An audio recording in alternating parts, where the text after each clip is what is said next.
Did we wake up at the same... I've been up since 4. I've been thinking a lot about this. New York is where real writers live, and I am starting to think that I am a real writer. Why didn't you tell me?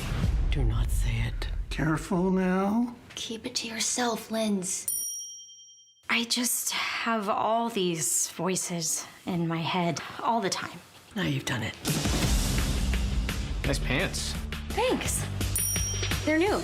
I mean, they're not new. I wear them a lot. Sounds like they have a very rich history. I know exactly what you're gonna say. I wasn't gonna say anything. Just enjoying the view. You don't need her. Mama's here. Okay, that's creepy. It's great to really get someone to know from back and inside out. That's when you can really trust someone to understand what you are all about.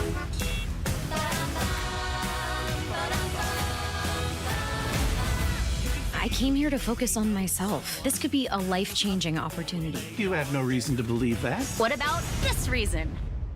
It's funny, the devil's actually a very misunderstood card. Did you always want to be a writer? I think I always knew I had something to say, but just afraid no one wanted to hear it.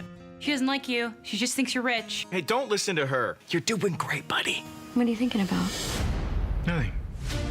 I've listened to so many different people telling me who I should be. What are you doing? It's different with Lindsay because she's special. That is actually very sweet. It's time to give up and come home. I belong in this city. You've been hit by 3 cabs. At very low speeds. All those voices floating in her head, saying no in a million different ways. They don't see what I do.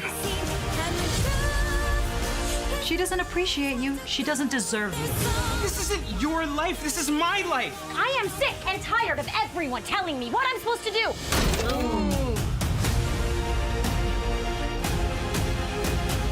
I need to find my own story. You're gonna be okay? I can handle it.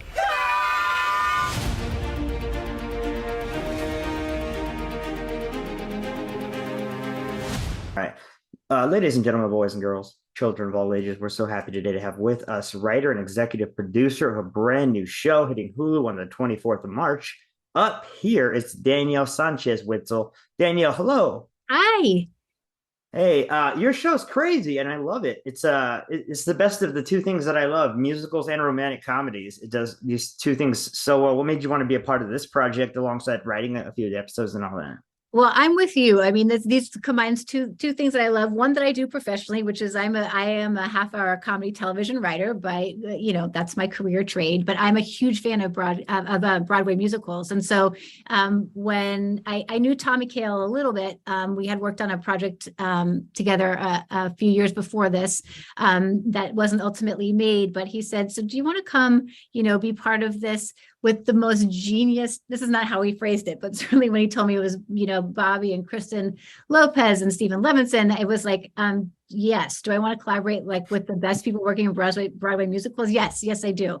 So just from a fan perspective, I was really excited to be part of this. And then I think creatively, the challenge of combining Broadway musical for television, figuring out what that was. I thought that would be a really fun thing to kind of have to figure out together, because this TV show is not by design a TV show, a comedy that has songs in it.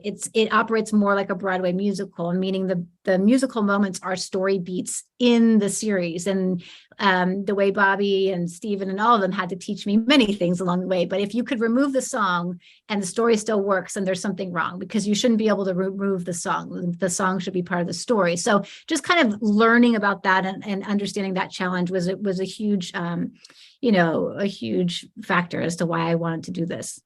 I'm glad you said that, because I was going to tell you, as the series goes on from episode 1 to 8, the numbers get bigger and more complex and more grandiose. Is that by design, or is that just sort of how it went?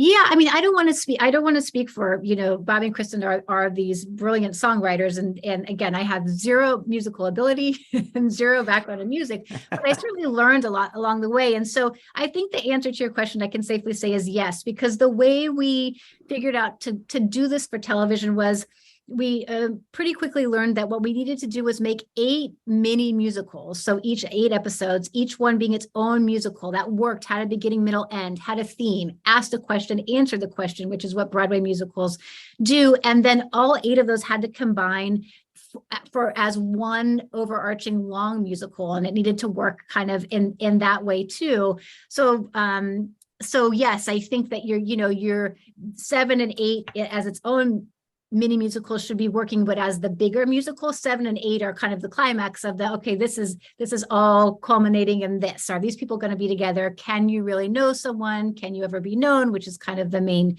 theme of the overarching musical. So yes, I'm glad that's how you received it. And I think it makes sense that there's a build there, both in the storytelling, but certainly in the music and the dance and the, performance of it all.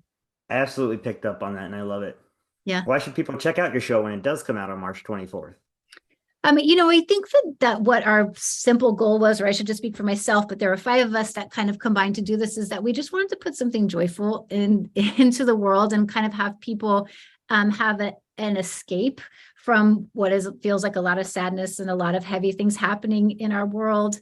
I think that there is no better escapism than musical, than a musical, because it is kind of the most heightened, kind of fantastical, magical version of storytelling. Although I think our show is very grounded, and I think that there's a lot of universal themes that hopefully will speak to people. But the true thing is, what do I want? I just want to entertain people for 8 episodes. I just want them to feel, happy and sad and all the emotions that a musical can take you on, but ultimately find the experience to be joyful.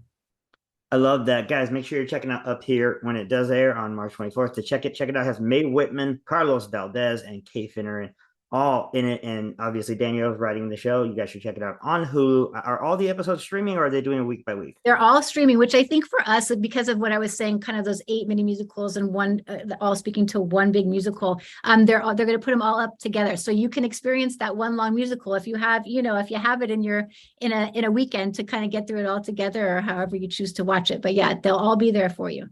And you should, because you won't be able to put the show down. Trust me, I binged the entire thing yesterday. So I appreciate it. Fantastic. Thank you so much, Danielle, for being taking some time out of your day to speak to me. I appreciate that. My and pleasure. thank you to Hulu for, the time. Thank you.